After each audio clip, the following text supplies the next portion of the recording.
तो हेलो दोस्तों, कैसे हैं आप सब। आशा करती हूँ सब बहुत अच्छे होंगे। तो जैसे कि सभी जानते हैं कि भाद्रपद मास में कृष्ण पक्ष में आने वाली एकादशी को अजा एकादशी के नाम से जाना जाता है। तो इस अजा एकादशी का व्रत बहुत सुनते हैं, तो वो भी एक अश्वमेध यज्ञ के बराबर हमें फल मिलता है इस एकादशी व्रत की कथा सुनने से। ऐसा मैं नहीं कहती, ऐसा भगवान श्री कृष्ण ने युधिष्ठिर से कहा था। अगर सुनते हैं तो हमें एक अश्वमेध यज्ञ करने के बराबर फल की प्राप्ति होती है। तो एक बार भगवान बैठे थे और युधिष्ठिर के मन में एक सवाल आया कि भगवान, मनुष्यों का हित तो आप करते हैं, देवताओं का भी हित करते हैं, आप तो सर्वज्ञाता हैं, तो आप मुझे कोई ऐसी कथा सुनाइए या ये बताइए कि जो भाद्रपद मास में कृष्ण पक्ष में आने वाली एकादशी होती है, उसका अगर हम व्रत करें, उस एकादशी का अगर हम व्रत करें तो हमें क्या फल मिलेगा। अगर हम व्रत नहीं कर सकते तो हम सिर्फ उसकी कथा सुनते हैं तो हमें उसका क्या फल मिलेगा। ऐसा पूछा युधिष्ठिर ने श्री कृष्ण से। तो श्री कृष्ण ने कहा कि हे राजन, चलिए हम आपको एक कथा सुनाते हैं महाराज हरिश्चंद्र की।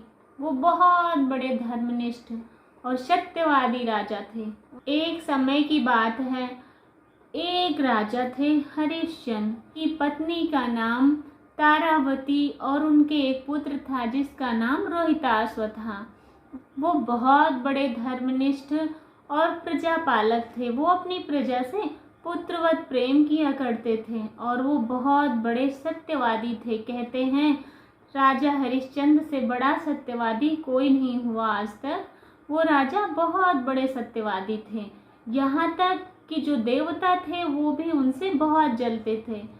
तो क्या हुआ कि काल ने ऐसा चक्र चलाया उनके जीवन में कि उनका राज्यपाठ उनसे छीन लिया और उनके बीवी बच्चे भी उन्हें बेचने पड़े और अपने जीवन को चलाने के लिए या चंद पैसों के लिए उन्हें एक अधम कार्य मिला।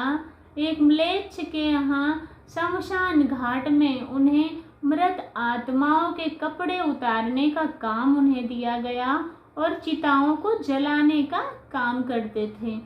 तो क्या हुआ कि ऐसे धीरे धीरे उनके दिन बीत रहे थे और वो बहुत परेशान रहते और सोचा करते कि ना जाने मैंने ऐसा कौन सा पाप किया था अगले जन्म में जो मुझे अपने पत्नी और बच्चों से दूर रहना पड़ता है। ये सोच रहे थे और भगवान से हाथ जोड़कर प्रार्थना कर रहे थे कि हे भगवान, मुझे कोई ऐसा मार्ग दिखाओ जिससे कि मेरे सभी संकट टल जाएं। तो ऐसा कह ही रहे थे कि उसी रास्ते से गौतम ऋषि जा रहे थे। जब गौतम ऋषि ने सुना तो वो राजा के पास गए। जब राजा ने उन्हें देखा तो उनके चरणों में गिर गए और दंडवत प्रणाम किया और अपनी सारी गाथा सुनाई। तो ये सुनकर गौतम ऋषि भी सोचने लगे कि कितने बड़े चक्रवर्ती सम्राट और आज इनके साथ विधि ने ऐसा किया कि ये शमशान में चिता जलाने का कार्य कर रहे हैं। तो उन्होंने राजन से कहा कि हे राजन, आप मेरी बात ध्यान से सुने। भाद्रपद मास में कृष्ण पक्ष में आने वाली एक एकादशी है जिसका नाम अजा एकादशी है। अगर आप विधिवत उसका पालन करके उसका व्रत करें तो जो आपके बच्चे और आपकी पत्नी और जो आपका राज्य सब कुछ आपसे दूर है वो शीघ्र ही आपको प्राप्त हो जाएगा। और गौतम ऋषि ने सारी विधि बताई अजा एकादशी का व्रत हमें कैसे करना है। जब सारी विधि उन्होंने बताई और उनके जाने के बाद 7 दिन बाद ही अजा एकादशी का व्रत आया और राजा हरिश्चंद्र ने विधि विधान से नियम पूर्वक व्रत का पालन किया और व्रत किया। तो भगवान नारायण की कृपा उन पर हुई और थोड़े ही दिनों में उन्हें अपने बच्चे और पत्नी और उनका राज्य सब कुछ वापस। अजा एकादशी का व्रत करने से जब उनके ऊपर आया हुआ इतना बड़ा संकट टल गया। तो हम तो आम इंसान हैं, हमें इस व्रत का पालन करके इस व्रत को करना चाहिए। अगर हम व्रत नहीं कर सकते तो इस कथा को जरूर सुनना चाहिए।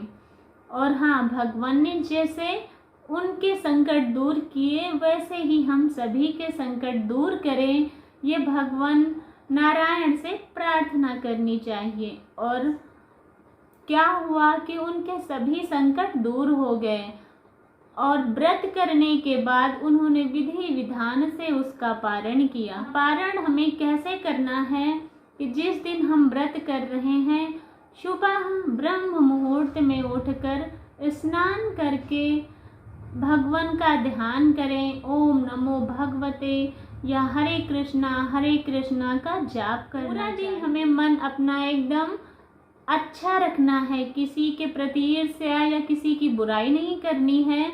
उस दिन हमें अपने मन को एकदम शुद्ध रखना है और व्रत करने के लिए हमें ब्रह्म मुहूर्त में उठकर स्नान करें और भगवान नारायण के अगर फोटो है या कैलेंडर है, नहीं मंदिर जाकर भगवान से प्रार्थना करें और कहें कि हे भगवान, आज एकादशी के दिन हम व्रत कर रहे हैं, आप मेरी सहायता करें, या मैं आज पूरा दिन निर्जल निराहार या जैसे आप व्रत कर सकते हैं भगवान से कहें कि हे भगवान, आज हम व्रत कर रहे हैं, आप मुझे शक्ति दें और मेरी मनोकामना पूरी करें। ऐसा कह के व्रत करना चाहिए। पूरा दिन भगवान का ध्यान करें और अगले दिन ब्रह्म मुहूर्त में ही हमें स्नान करके नियति टाइम पर जब हमें व्रत का पारण करना है तो उससे पहले हमें जो प्रसाद है, भोजन है या वस्त्र है, रुपए हैं, जो भी सामर्थ्य है आप में, वो दान करके तब हमें व्रत का पारण करना चाहिए। इससे व्रत का पूरा फल मिलता है। तो हे दोस्तों, आपको मेरी कथा कैसी लगी? अगर अच्छी लगी है तो चैनल को लाइक करें, सब्सक्राइब करें और कमेंट में राधे राधे जरूर लिखें। तो मिलते हैं नेक्स्ट वीडियो के साथ। तब तक के लिए सभी दोस्तों को राधे राधे, नमस्ते।